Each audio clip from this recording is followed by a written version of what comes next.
महात्मा ज्योतिराव फुले आणि सावित्रीबाई फुले यांच्या पुतळ्याचे अनावरण। राज्यभरातून हजारो नागरिक उपस्थित। आज शनिवार रोजी सकाळी चाकणमध्ये महात्मा ज्योतिराव फुले व क्रांतिज्योती सावित्रीबाई फुले यांच्या पुतळ्याचे अनावरण होण्यापूर्वी चाकण शहरातील हजारो नागरिकांनी मिरवणुकीत सहभाग नोंदवून फुले दाम्पत्यांचे विचार आजही विसरले नसल्याचे दाखवून दिले। अनेक वर्षापूर्वी सावित्रीबाई फुले आणि ज्योतिराव फुले यांनी मिळून पुण्यात मुलींची पहिली शाळा उघडली होती। पुण्यातील ती जागा आजही फुलेवाडा म्हणून ओळखली जाते।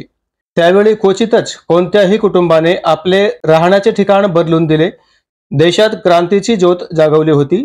त्याच स्मरणार्थ आज चाकणमध्ये महात्मा ज्योतिराव फुले ट्रस्टच्या वतीने राज्यातील सर्वात मोठ्या पुतळ्याचे अनावरण करण्यात आले। यावेळी हजारो नागरिकांसह मिरवणूक काढण्यात आली।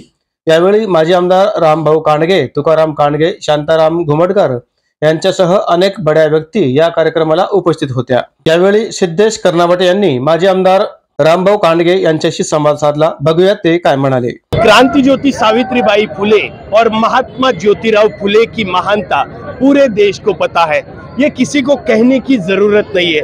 आज चाकन में हम खड़े हैं। आज चाकन में आप हमारे पीछे देख सकते हैं, एक बड़े 7 फुटी पुतले का पूर्णाहुति दे रहे हैं। ये पुतला मार्केट यार्ड में खड़ा होने जा रहा है। हमारे साथ भूतपूर्व विधायक रामभाऊ कांडगे हैं, हम उनके साथ 2 मिनट बात करेंगे।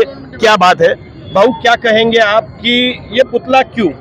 महात्मा ज्योतिराव फुले व क्रांतिज्योती सावित्रीबाई फुले हे जगाच्या मानवतेच्या इतिहासातील एक असं दाम्पत्य आहे की त्यांनी मानव धर्माची, समाजाची मोठ्या त्यागातून सेवा केलेली आहे।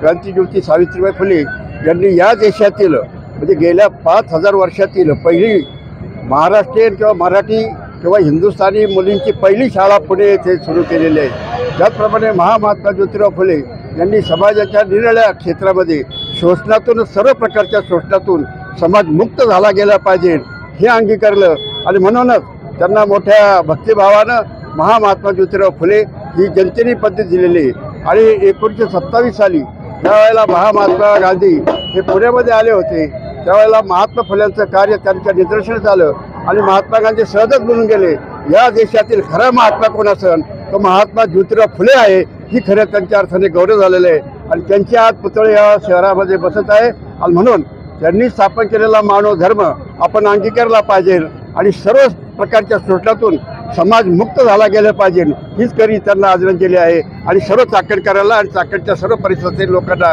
कार्यकर्त्याला मी धन्यवाद देतो।